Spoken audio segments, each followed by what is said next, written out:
ओ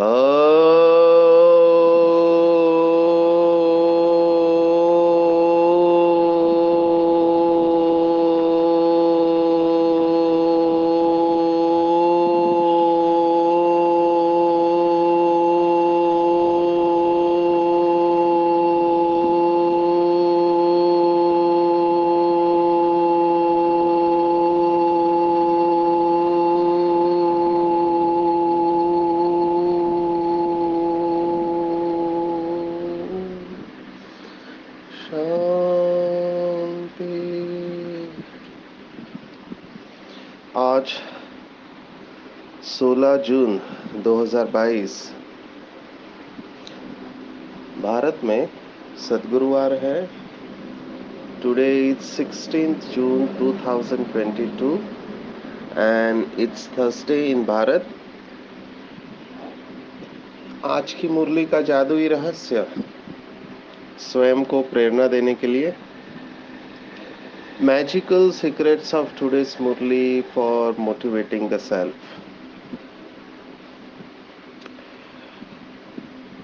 बाबा की मुरली का कमाल है, जितना हम बुद्धि को स्वच्छ करते जाते हैं बाबा की याद से और स्वदर्शन चक्र घुमाने से, उतना गहरी रियलाइजेशन होने लगती है। वैसे कई आत्माओं को बाबा की मुरली साधारण लगती है बाहर से, लेकिन जितना उसकी गहराई में उतरेंगे उतना रत्न मिलते जाते हैं। अभी ये क्यों कह रहे हैं? क्योंकि कई बाबा के बच्चे भोले होते हैं, ऊपर ऊपर शब्दों को पकड़ लेते हैं। अंग्रेजी में कहते हैं reading in between the lines, माना शब्दों के बीच में जो साइलेंस होता है उसको भी पढ़ना है, समझना है, महसूस करना है। शब्दों के भाव को समझना है, क्या कहना चाहता होगा परमात्मा। शास्त्रों में जो झगड़ा है इसी के ऊपर है कि एक ही शब्द का अलग अलग अर्थ निकालते हैं। हमने श्रीमद् भगवद गीता स्टडी ग्रुप में 18वें अध्याय में जब ये देखा कि कैसे 18वें अध्याय में एक तरफ भगवानुवाच है तमेव शरणम गच्छ, माना तुम उसकी शरण में जाओ, और फिर इमीडिएटली बाद में कहता है 66 वर्ष में माम एकम शरणम व्रज, तुम मेरी शरण में आओ।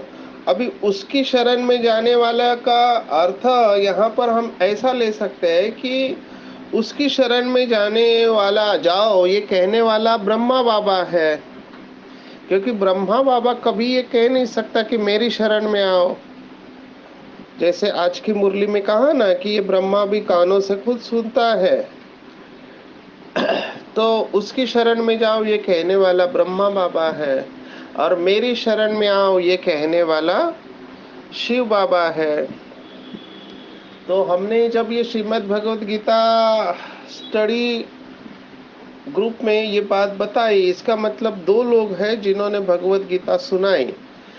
तो ये बात तो सत्य है, जैसे आज की मुरली में भी आया है, बहुत बार मुरली में आता है, कभी ब्रह्मा बोलता है, कभी शिव बाबा बोलता है। अभी कई लोगों को समझ में नहीं आता है कि कौन से वक्त ब्रह्मा बोल रहा है और कौन से वक्त शिव बाबा बोल रहा है। तो ये बातें बहुत गुह्य है, ये वही पकड़ पाएंगे जिनकी बुद्धि सूक्ष्म है, स्वच्छ है, पवित्र है। तो ब्रह्मा बाबा बीच बीच में अपने भक्ति मार्ग के अनुभव सुनाते हैं, है ना, या भक्ति मार्ग की मान्यताओं के बारे में बताते रहते हैं। तो ब्रह्मा क्या कह रहा है और शिव बाबा क्या कह रहा है, हालांकि दोनों की मत मशहूर है, ब्रह्मा की मत भी कम नहीं है। लेकिन जब ये हमने श्रीमद् भगवद गीता स्टडी ग्रुप में सुनाया तो एक आत्मा ने बहुत अच्छा फीडबैक दिया कि कभी कभी समझो मुझे भी कहना है तो मैं ऐसे कह सकता, तुम डॉक्टर सचिन की शरण में जाओ। तो हो सकता है परमात्मा ने उसमें ऐसा कहा हो, जब तुम उसकी शरण में जाओ वो खुद के बारे में ही कह रहे होंगे। Now this is a different angle. तो कहने का मेरा भाव ये है कि एक ही शब्द का अलग अलग अर्थ निकल सकता है, और ऐसी बहुत छोटी छोटी बातें श्रीमद् भगवत गीता में है जो हमें सोचने पर मजबूर करती है, सोचने पर मजबूर करती है, और उससे ही कंफ्यूजन क्रिएट होता है। कंफ्यूजन इससे ही क्रिएट होता है। तो बाबा ने इन छोटी छोटी स्पेसेस को ही पकड़ने को कहा है। जैसे कि चौथे अध्याय में जो 7वां 8वां श्लोक है, जो मेजॉरिटी ही लोगों को भारत में विशेष करके याद हो गया जब महाभारत सीरियल चलती थी, यदा यदा ही धर्मस्य, है ना। तो ये श्लोक बहुत लोगों ने बायहार्ट कर दिया, वो भी कई लोगों को उसका स्पष्ट उच्चारण नहीं करते हैं। तो कई स्थानों पर हम जब जाते हैं तो नाराज रहते हैं, ये भाई बहनों को संस्कृत बोलना भी नहीं आता है तो क्यों बोलते हैं, गलत उच्चारण करते हैं। तो हमको इससे अच्छा है कि 2 शब्द ही बोले और फिर उसके पीछे भाव बोले, पूरा श्लोक बोलने की आवश्यकता नहीं है अगर आपका उच्चारण स्पष्ट नहीं है, क्योंकि लोग इन बातों को भी देखते हैं कि आपने कितना स्टडी किया है। तो जैसे कि हम पूना में गए थे, तो पूना में लोग ये देखते हैं कि आपका भाषा कितना शुद्ध है, क्या आप बोल पा रहे हैं सही तरह से। तो जो हमारा फील्ड नहीं है उसमें नहीं जाना चाहिए। तो ये जो श्लोक है 7वां और 8वां, इसमें बताया कि जब जब धर्म की ग्लानि होती है तब मैं सत्य धर्म की स्थापना करने को आता हूँ। तो मैं आता हूँ, इसका मतलब क्या हुआ? आता हूँ मतलब इधर है ही नहीं, तो मैं कहीं और से आता हूँ। तो इससे बात पता चलती है कि भगवान यहाँ पर है नहीं, सर्वव्यापी कैसे हुआ? तो ये हुआ शब्दों से परे जाके उसको पकड़ना। ऐसे ही साकार मुरली में बहुत सारी ऐसे बातें आती है जिनको हमको पकड़ना है। बाबा के लिए तो बहुत सहज है, वो तो एकदम नेचुरली सुना देता है, लेकिन उसके अंदर बहुत गहरा भाव होता है। यही बात होती है कि मुरली एक ही है, लेकिन हर एक अपने बुद्धि के अनुसार अलग अलग अर्थ निकालते रहते हैं, और इसी के वजह से ये डिफरेंस ऑफ ओपिनियन है। जो भक्ति मार्ग में कंफ्यूजन है, जो मूंझना है, इसका आधार हम बाबा के बच्चे ही है, क्योंकि हम बीज के साथ है, कल्प वृक्ष की जड़ में बैठे हुए हैं। तो जो जो बातें हमने बुद्धि से महसूस की, हमारी जितनी भी बुद्धि हम सबकी नंबरवार है, तो जो बातें हमने महसूस किया, जो समझा, उस अनुसार हम अर्थ निकालते हैं। अब ये नाम रूप की बात ही ले लो, कितनी डीप बात है। नाम और रूप, ये पूरी दुनिया है इस समय, नाम रूप की दुनिया है। रूप है और नाम है, रूप है और उसका नाम है। हर चीज जो आंखों से दिखाई देती है उसका रूप है और उसका नाम भी है। तो बाबा जब कहता है कि तुम्हें किसी भी देहदारी के नाम रूप में फंसना नहीं है, तुम अशरीरी बन बाप को याद करो तो आयु बढ़ेगी, निरोगी बनते जाएंगे। इसका मतलब अभी इसको उल्टा लेना है कि जब भी मैं फंसता हूं तो मेरे हेल्थ के ऊपर उसका असर पड़ता है। अगर मैं स्थूल और सूक्ष्म में भी फंसता हूं तो भी मेरे हेल्थ के ऊपर उसका असर बढ़ेगा। अभी इसको बहुत गहराई से चिंतन करना है, नाम रूप क्या है। मुझे याद आ रहा है एक बात, मैं गुजरात में था, वलसाड़ में। तो वहाँ पे एक आत्मा से पहचान कराए, हमारे बड़े भाई थे वहाँ पे, रोहित भाई, वहाँ के कुमार, जिनको बाबा ने अंगद का वरदान दिया था, अचल अडोल, बहुत सेवा के निमित्त बने। उनका अभी हाल ही में शरीर छूटा है, कुछ साल पहले। तो उन्होंने एक आत्मा से मुझे मिलाया। अभी वो बहुत पढ़ी लिखी आत्मा थी, लेकिन वो फर्स्ट कौन से शब्दों में गई थी, इसी में भक्ति करती थी। तो वो कंफ्यूज क्यों थी? क्योंकि 2 शब्द है भक्ति मार्ग के, सगुण साकार और निर्गुण निराकार। तो वो ये समझ नहीं पा रही थी कि किसको याद करे, सगुण को याद करे, साकार को याद करे, या निराकार को याद करे। तो एग्जैक्टली ये कंफ्यूजन यहाँ पर भी है, ब्रह्मा को याद करे या शिव बाबा को याद करे। तो क्योंकि वो कहता है मैं पूरी एनर्जी लगाऊंगा, लेकिन मुझे अभी समझ में नहीं आ रहा है कि मैं कृष्ण को याद करूं या फिर मैं ज्योति को याद करूं, क्योंकि सभी पढ़ा हुआ है शास्त्र। तो शास्त्र पढ़ने के बाद उसके अंदर ये कन्फ्यूजन आया, क्योंकि ऐसा ना हो कि मैं साकार देहधारी को याद करूं और मेरा टाइम उसमें वेस्ट हो जाए, उससे तो अच्छा निराकार को याद करो।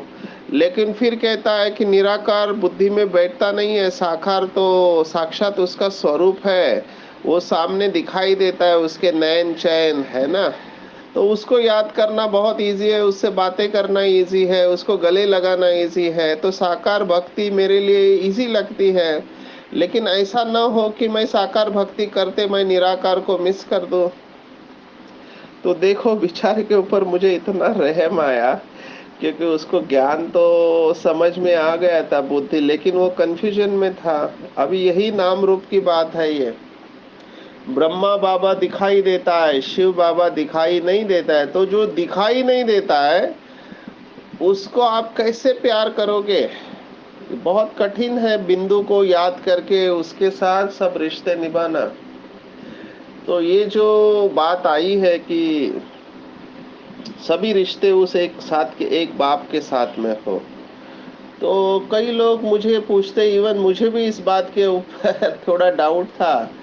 तो एक बार मैं आपको यज्ञ की कहानियां सुनाता हूं। रमेश भाई हमारे जो थे आदरणीय, जो ट्रस्टी ब्रह्मा कुमारी के, वर्ल्ड रिन्यूअल स्पिरिचुअल ट्रस्ट के, तो उनका लास्ट में उनका डायलिसिस चलता था। तो आप सब जानते हैं रमेश भाई और उषा बहन ये युगल थे, लेकिन पवित्र जीवन जीते थे। हमारी आदरणीय उषा बहन गामदेवी जोन के इंचार्ज थे, और रमेश भाई तो बहुत बड़ा कारोबार यज्ञ का संभालते थे। तो उनका डायलिसिस चल रहा था हॉस्पिटल में माउंट आबू में, तो मुझे उनके पास रहना था। तो मैंने उनको पूछा, भाई साहब ये एक प्रश्न है मुझे कि बाबा कहते हैं सर्व संबंध से याद करो, और मुरली में कहा था कि जो संबंध आपको खींचता है वो संबंध से मुझे याद करो, ताकि बुद्धि उस संबंध में फंसेगी नहीं। तो मैंने पूछा, कुमारों को कभी कभी ऐसे लगता है अकेला है, तो अकेलापन दूर करने के लिए हम सखा का संबंध अगर अनुभव करना चाहते हैं, तो सखा का संबंध या पार्टनर का संबंध हम कैसे अनुभव करें? तो उन्होंने कहा, मेरी तो शादी हो चुकी है, तो मुझे क्यों पूछते हो? तो बहुत हंसी मजाक चल रहा था, लेकिन कहने का भाव है कि ये प्रश्न बहुत लोगों का है। आज की मुरली में भी खुदा दोस्त की बात आई हुई है। तो कैसे ये अनुभव करे कि साथ में कोई देहदारी होता है, समझो मेरे साथ में, तो देहदारी को कंटिन्यूअसली मैं साथ में रख सकती हूँ, वो दिखाई देता है, बात करता है। अभी भक्ति मार्ग में एग्जैक्टली ये हुआ है। महाराष्ट्र में संत होके गए, या और भी राज्यों में संत होके गए, जैसे धन्ना धन्ना जाट की कहानी है ना। उसके साथ में परमात्मा साकार रूप धारण करके आया, क्योंकि 7 दिन वो भूखा रहा था। उसको एकदम भोला था, उसको लगा भगवान आके भोग खाएगा, नहीं खाया तो भगवान को ही दया आई, ऐसे कहानी बताए। वो हाथ आए वो पत्थर में से, और वो भोग लेने लगे, उसने हाथ को ही पकड़ के उसको बाहर खींच लिया, तब से वो साथ में रहने लगा। ये ऐसी ही बात महाराष्ट्र में भी एक संत होके गए, संत नामदेव।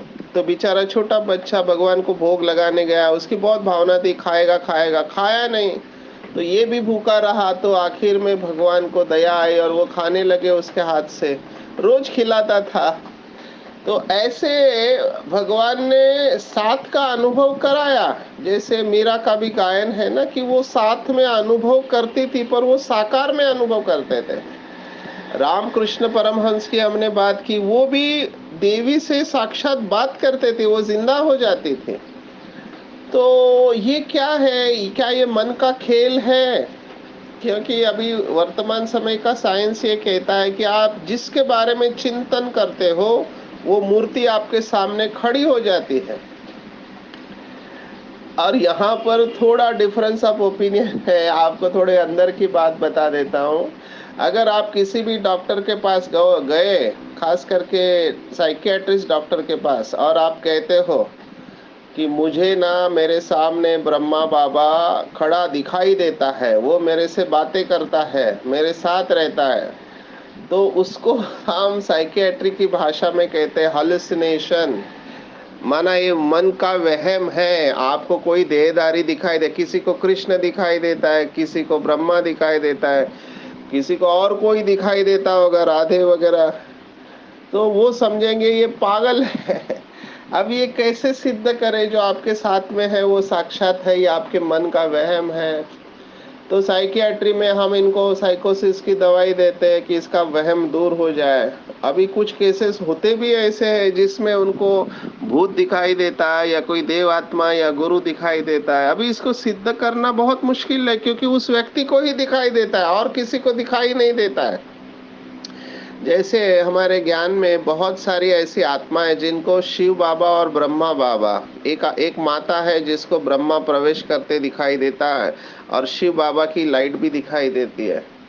अभी मेरा व्यक्तिगत अनुभव, मुझे ज्योति बिंदु दिखाई देता है बहुत बार, तो हमने इसको इग्नोर करना चालू किया क्योंकि बाबा ने कहा कि इससे फायदा कुछ नहीं है।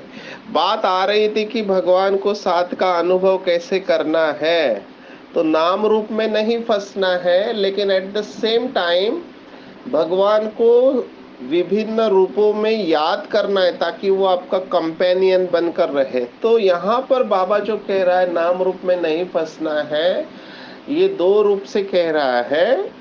एक, ब्रह्मा बाबा के नाम रूप में नहीं फंसना है। क्यों? आप सोचो, एक ब्रह्मा बाबा ने ऐसी पालना दी बच्चों को। आप सोचो, माखन मानी खिलाता था, माना रोटी के अंदर मक्खन डाल के उसको मुंह में डालता था। कितना प्यार करता होगा बच्चों से, आप सोचो। ऐसी पालना फिर मिल नहीं सकती। आपने हिस्ट्री हॉल में फोटो भी दिखाया देखा होगा कि बाबा खुद अपने हाथों से बच्चों को टोली खिलाता है। कितने खुश होते होंगे बच्चे। तो ब्रह्मा की महिमा भी कम नहीं है, लेकिन बाबा ने नोटिस किया कि धीरे धीरे कुछ बच्चों की बुद्धि ब्रह्मा बाबा में भी जा रही है और शिव बाबा में कम जा रही है। तो साकार में जैसे भक्ति मार्ग में है ना, गुरु को ही भगवान मानते हैं, वैसे इधर ब्रह्मा में बुद्धि जाने लगी। तो बाबा को रियलाइज हुआ कि अभी इनसे बुद्धि निकालनी चाहिए। जैसे मम्मा में भी बुद्धि जाती थी क्योंकि मम्मा इतना प्यार करती थी, है ना। तो इन लोगों ने खुद पुरुषार्थ करके अपने में से बुद्धि निकाली। मम्मा का जब शरीर छूटा तो उनके फोटो लगाने गए दादी, तो बाबा ने मना कर दिया कि अगर ये फोटो देख के अंतिम समय के मम्मा के अगर किसी के आंख में आंसू आया तो पाप हो जाएगा। देखो बाबा ने कितना कड़ा अटेंशन दिलाया कि आपको आंखों में आंसू नहीं आना चाहिए। पति मर गया वो रोते हैं, ऐसे बाबा कहते हैं मुरली में। तो बाबा ने ना अपने में फंसने दिया ना मम्मा में फंसने दिया। और आज हम यही बात देख रहे हैं कि कई लोग देहदारियों में फंसते जा रहे हैं। एक है लौकिक घर गृहस्थ में रहने वाले, जैसे एग्जाम्पल, माताओं का बच्चों में मोह रहता है और पति में भी मोह रहता है। कल की मुरली में आया था, खाना बनाते वक्त पति को याद करते, मेरा पति ये खाना खा के खुश हो जाए तो मुझे कुछ दे दे। वो लौकिक में माताओं की इच्छा रहती है कि साड़ी मिले, गहना मिले या घुमाने को लेके जाए। तो पति को खुश करने के लिए वो पति को क्या अच्छा लगेगा वही खिलाते रहती है उसको। तो पति में और बच्चों में मोह जाता है ना। फिर वो मोह अगर पति में बच्चों में गया तो वो शिव बाबा को कैसे याद करेगी, क्योंकि उतना आप परसेंटेज में अलग हो गए। अभी ऐसे ही किसी देहदारी के नाम और रूप में जाता है। अभी मैं देख रहा हूँ, आप इसको पॉजिटिवली लेंगे कि कई सारे भाई बहनें जो पीछे आने वाले हैं, बेचारों ने पालना नहीं मिली है उनको। उनका भी कोई दोष नहीं, ना दादियों को देखा है ना वरिष्ठ भाई बहनों की पालना मिली है। तो जिससे पालना मिलती है उसमें फंस जाते हैं, उसी के साथ कनेक्शन रखेंगे, उसी का क्लास चाहिए, उसी के बारे में बोलेंगे। तो ये भी क्या हुआ, ये देहधारी की महिमा हुई ना। अभी की रिसेंटली बात बताते हैं। अभी हमारा कॉन्फ्रेंस चल रहा था तो पता चला एक बहुत बड़ा स्पीकर है, अभी बहुत फेमस है वो आत्मा। तो ये लोग उसका स्वागत करने के लिए ड्रेस बदल के, माताएं अपने बच्चों को बहुत अच्छा डेकोरेट करके उनको मेकअप करके दरवाजे पर खड़े हैं। उनको पता ही नहीं कि ये ऑनलाइन सेशन चलने वाला है, वो आत्मा आने वाली नहीं है। तो बहुत निराश हो गए। एक तो बिना पूछे ये सब किया उन्होंने। उनका भले भाव अच्छा था लेकिन देहधारी के, और फिर उन्होंने क्लास नहीं सुना। देहदारी को देखना है बस, है ना। तो ये समझ में आता है कि पीछे आने वाली आत्माएं कणा दाना लेने वाली होंगी और देहदारी के नाम रूप में फंसने वाली होंगी। तो कई लोग तो इनका ही आश्रम समझते हैं, ब्रह्मा कुमारी का आश्रम नहीं है, किसी फलाने भाई या बहन का आश्रम है, ऐसे भी है। तो हमको समझ में आता है कि इन्होंने ज्ञान को अच्छी तरह से समझा नहीं है। ये भक्ति मार्ग के संस्कार है कि किसी गुरु के नाम रूप में फंस जाना, उसी का फोटो रखेंगे, उसी का ही चिंतन करेंगे। एक गीता पाठशाला चलाने के हम निमित्त थे थाने में, तो वहाँ पे छोटा क्लास चलता था। तो एक माता ने क्लास में सुना कि फलाने ने बोला है कि सेंटर पे जाना चाहिए, तो आई। तो हम तो ट्रैवलिंग रहते थे, तो दूसरी एक माता मुरली चलाती थी। तो उसको लगता है कि ये क्या मुरली, इसमें कुछ नहीं, वो फलाने का क्लास बहुत अच्छा रहता है, मुरली से तो अच्छा उसका क्लास रहता है। तो ये क्या हो गया कि आप उस देहदारी के नाम रूप में फंस गए, उसका ही स्टाइल आपको अच्छा लग रहा है, तो आप वाया वाया जा रहे जो भक्ति मार्ग में किया। तो ये नाम रूप का बात बहुत डीप है। किसी का सचमुच में किसी का रूप अच्छा लगता है, अभी ये विनाशी शरीर है ना। किसी का क्या नेचर अच्छा लगेगा, मैं उसमें जाना नहीं चाहता हूँ। आप खुद चेक करो कि क्या सूक्ष्म में हम किसी भी देहदारी से प्रभावित होते हैं। जितना प्रभावित होते हैं उतना परसेंटेज हमारे शिव बाबा से कम हो जाते हैं। मुझे ऐसे लगता है संगम युग पर हमारे सर्व संबंध केवल एक शिव बाबा से हो। बाकी अपना कर्तव्य निभाना जरूर है, जैसे माँ का कर्तव्य है घर को संभालना, बच्चों को संभालना, पति का कर्तव्य है घर को चलाने के लिए ड्यूटी करना, बच्चों का कर्तव्य है पढ़ाई के ऊपर फोकस करना, माँ बाप की आज्ञा का पालन करना। हर एक का अपना कर्तव्य है ना। तो कर्तव्य जरूर निभाना, आपस में बहुत प्यार से रहना, but at the same time detach रहना, उसमें बुद्धि नहीं जानी चाहिए। उसको दुख हुआ तो आपको भी दुख होता है, ये हुआ कि आपके ऊपर सेक आया। अगर आपको समझ है कि वो आत्मा अपने कर्मों का फल भुगत रही है, मेरा कर्तव्य है कि उसको दुखों से मुक्त करना, पर उसके दुख से मुझे दुख नहीं होना चाहिए, वहां पे आपने बॉर्डर क्रॉस कर लिया। अब ये बहुत सूक्ष्म बात है, इसको समझना अच्छी तरह से।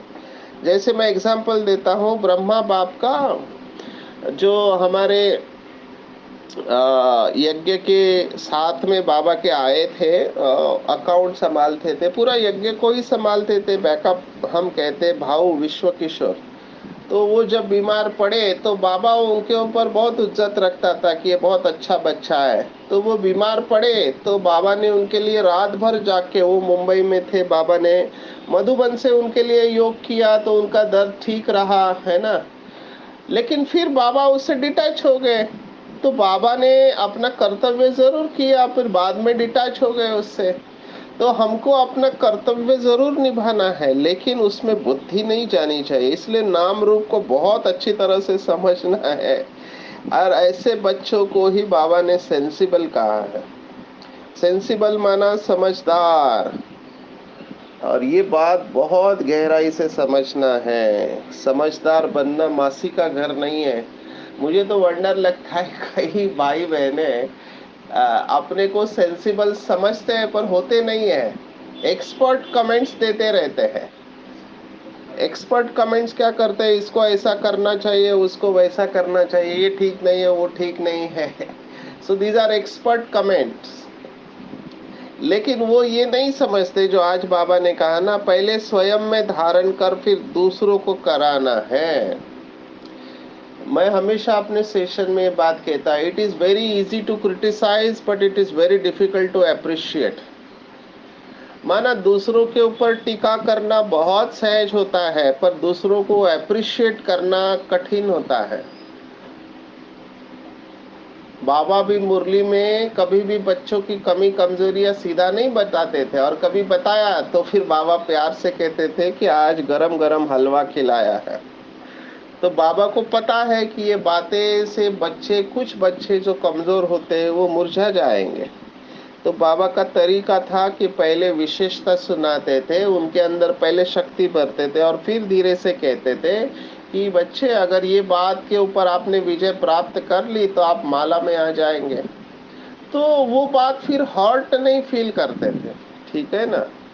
तो सेंसिबल हो जो होंगे, जो हम उदाहरण और एक देते हैं कि आप एरोप्लेन से ट्रैवल कर रहे हो, समझो एक माँ अपने बच्चे के साथ ट्रैवल कर रही है, तो अचानक कैबिन में प्रेशर कम हो जाता है ऑक्सीजन, तो ऊपर से मास्क नीचे आते हैं, और उस समय इमीडिएट अनाउंसमेंट होता है कि अगर ऐसी इमरजेंसी आती है तो हर माँ अपने बच्चे को बचाने की कोशिश करेगी, लेकिन अगर उसका खुद का ऑक्सीजन प्रेशर कम हुआ तो बच्चे को मास्क लगाते लगाते वो खुद बेहोश हो जाएगी और दोनों चले जाएंगे ऑक्सीजन की कमी की वजह से।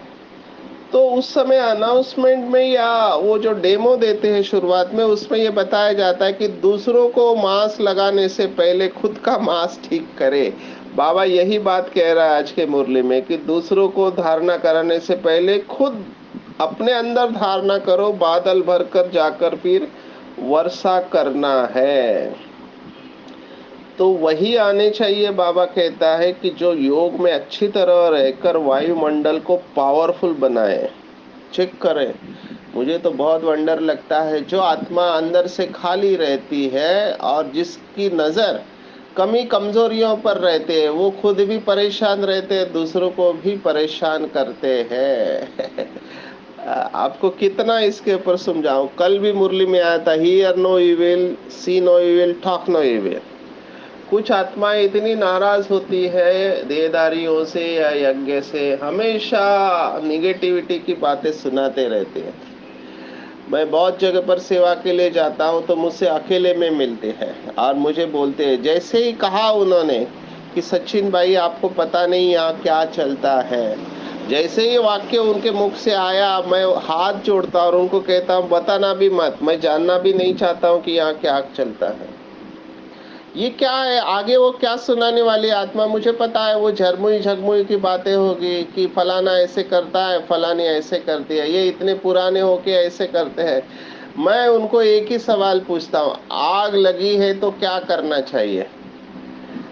तो वो कहते हैं पानी डालना चाहिए। तो मैं उनको फिर कहता हूँ, देखो सभी बाबा के बच्चे नंबरवार है, यज्ञ को बाबा चलाने वाला है। आपको अगर लगता है ठीक नहीं हो रहा है, बाबा को सुना के आप हल्के हो जाओ, क्योंकि राजधानी बन रही है। ये लोग डिसीजन चाहते हैं कि तुरंत डिसीजन लिया जाए और जो गड़बड़ कर रहा है उसको साइड में हो जाए, कुछ तो डिसीजन लेना चाहिए। मैं उसको फिर से समझाया कि आप इन बातों में जाओ मत, अपनी अवस्था खराब कर दोगे। एग्जैक्टली ये बात हुई। एक स्थान पर गए थे तो बहुत सारा डिस्टरबेंस, उनको पता था सचिन भाई हमारा प्रॉब्लम सॉल्व करेंगे।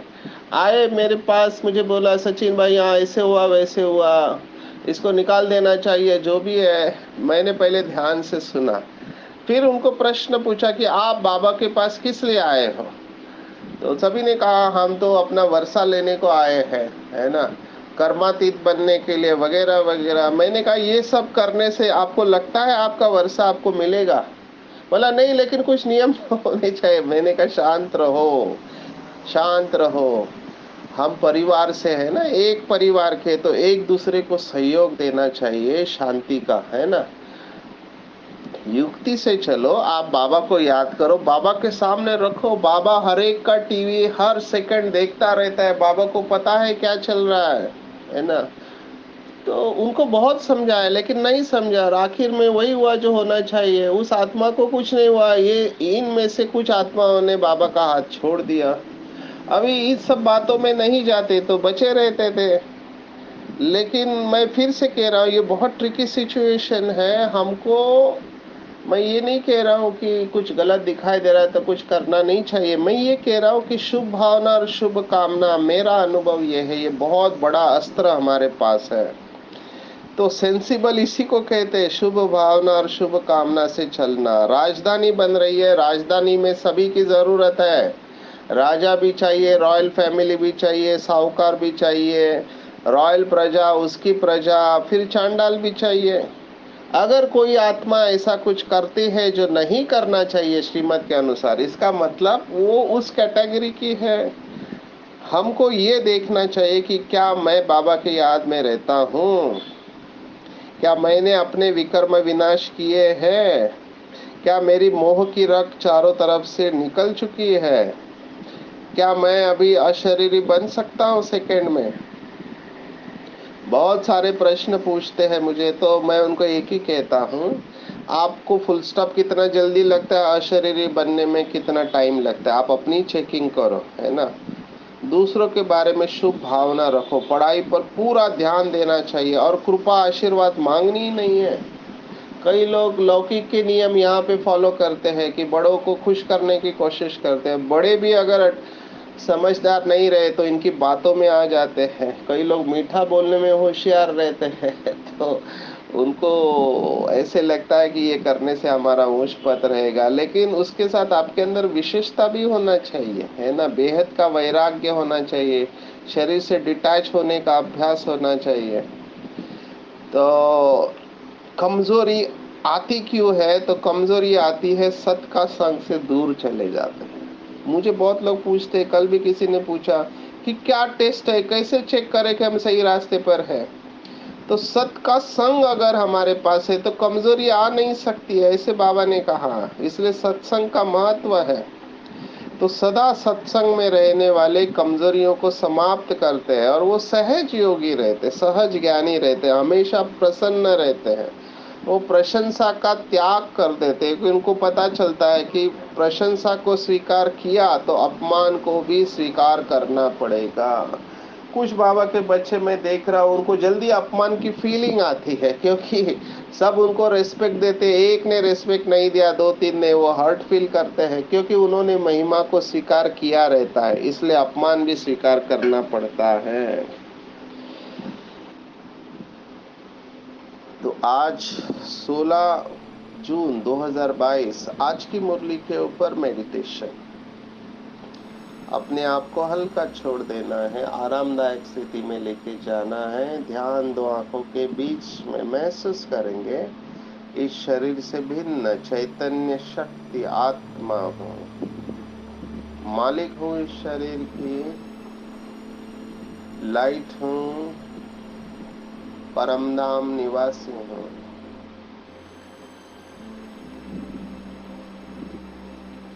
निराकार बाप की संतान, मैं आत्मा भी निराकार ज्योति स्वरूप हूँ।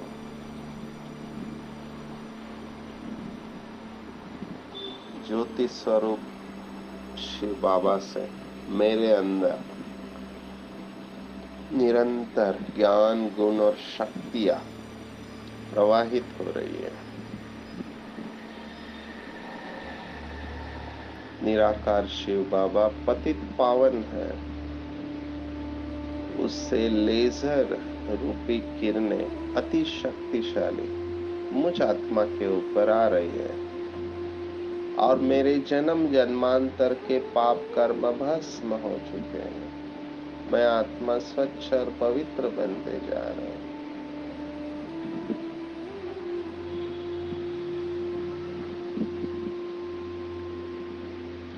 मैंने महसूस किया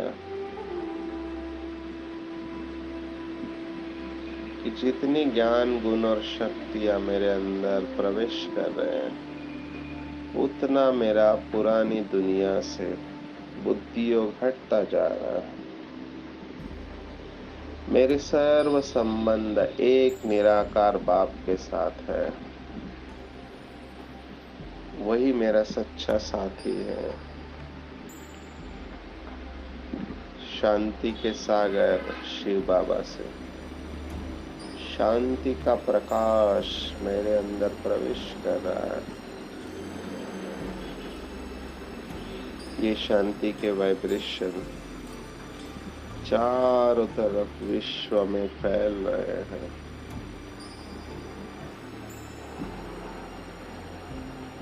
मैं हमेशा सत्य के संग में रहने वाले बाप के समीप रहने वाले सहज योगी और सहज ज्ञानी आत्मा हूँ।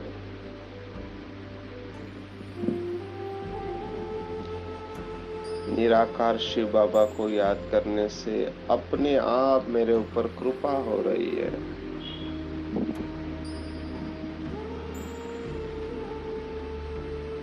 मैं सदा प्रसन्न रहती हूँ, क्योंकि प्रशंसा सुनने की इच्छा का मैंने त्याग कर दिया है।